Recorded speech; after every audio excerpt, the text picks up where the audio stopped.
खगजमा mobile रुतुगुई कारिखा police पाइथागो नक थानंनि यागो mobile याफरि रेखा पश्चिम थाना police थाने तालकिसा रोमै गोबांमा मोबाइल खगजाका आबनि बागै सालका थानाव मामलाबो खायजा नक थांरो आ मामला मानमान यागोलो पश्चिम थाना पुलिस जेने मंगो अंखरि गोरों थायो नाय रुतुखा तै आ मोबाइल लंनो रुतुगुई कारिखा पाइथागो खगजमा मोबाइल लंनो मानै जरानि बिसिंगनो मोबाइल सिकरनो बाहायनो रमखा सालथां थाना पुलिस आसो सिमिया सालथां थाना पुलिस आमसाय दगो जेसुक मोबाइल खगजाका आ मोबाइल लंनो रुतुगुई कारिखा जतै काइनोची बा मोबाइल रुतुगुई कारि मानखा सालथां थाना पुलिस नक थांनो यागो याफरे माने यागोलो मोबाइल नक थांरो हामजागै हामबाय रेखा पुलिस न 1 মে 2023 আমার দোকান থেকে মোবাইলটা চুরি হয়।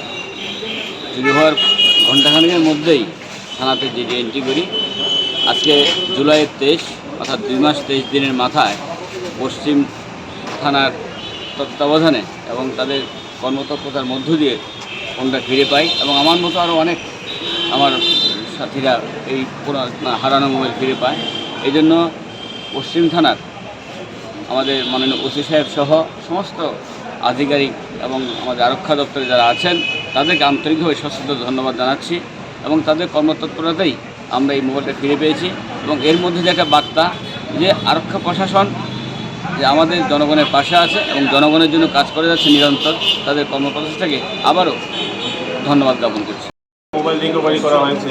অ্যাকচুয়ালি আমরা এই মোবাইলগুলো মিসিং এন্ট্রি হয়েছিল আমাদের এখানে, তো মিসিং হওয়ার পরে আমরা এগুলো ট্র্যাক করি। তো অ্যাকচুয়ালি যেটা হচ্ছে কি প্রথম মোবাইল মিসিংয়ের পরে কিছু সময় ওয়েট করতে হয়, কারণ সঙ্গে সঙ্গে সিমটা খুলে ফেলে নতুন সিম যখন ইনসার্ট করে তারপরে আমরা ট্র্যাক করতে থাকি। সিডিআর এনে সেই ট্র্যাক করে যারাতে মোবাইল যায় ওখান থেকে আমরা রিকভারি করি। করে আজকে আমাদের এরকম 25 জন লোককে আমরা মোবাইলগুলো সলভ করে ওদেরকে হ্যান্ড ওভার করে দিই। অ্যাকচুয়ালি আটক যাদের কাছে মোবাইলগুলি পাওয়া যায় সেই মোবাইলগুলো অ্যাকচুয়ালি অনেকগুলো হাত হয়ে আসে। তো এই প্রত্যেকটা কেসে যদি আমরা সেরকম করতে যাই অনেক টাইম কনজিউমিং ম্যাটার। তবে আমাদের কাছে একটা কেস হয়েছে, এই কেসের আন্ডারে আমরা বুক করে চলছি, যেটা বটতলা থানার ওসি অভিজিৎ মণ্ডল কেসটা তদন্ত করছে। ওই কেসে আমরা 3-4 জনকে অ্যারেস্টও করেছি। যার হাতে পাওয়া যায় লাস্ট ওকে কি গ্রেফতার করা যায় না? ওকে গ্রেফতার করেছে না, চোরাই মাল কেনা অপরাধ, কিন্তু সে তো দুই দিকে ভিক্টিমাইজড। কারণ হচ্ছে সে পয়সা দিয়ে কিনেছে, আবার মোবাইলটা এখানে দিয়ে যেতে হয়েছে।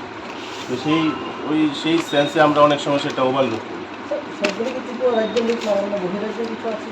না, এখানকার লোক আর দুটো মোবাইল আমরা বিহার থেকে নিয়ে এসেছি, বিহার পুলিশ স্টেশনের সঙ্গে কন্ট্যাক্ট করি।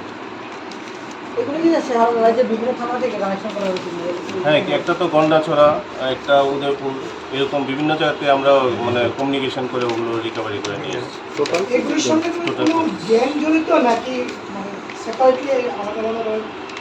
গ্যাং বলতে তো না, এখন যেভাবে ড্রাগ এডিকশন, সেই ড্রাগের ফুলফিল করার জন্য বাড়িঘর থেকে সিচুয়ের মতো নিয়ে যাচ্ছে, সেগুলো যদি রোজ 30টা মোবাইল এরকম কেস আমাদের রেজিস্ট্রেশন করতে হয়, সেই জায়গাতে আমরা মিসিং এন্ট্রি করে চেষ্টা করি যাদের ক্ষতি হয়েছে ওদেরকে রিকভারি করে দেওয়া যায় কিনা। আর সেটাই ফলপ্রসূ আজকে আমরা 25 জনকে দিতে পেরেছি।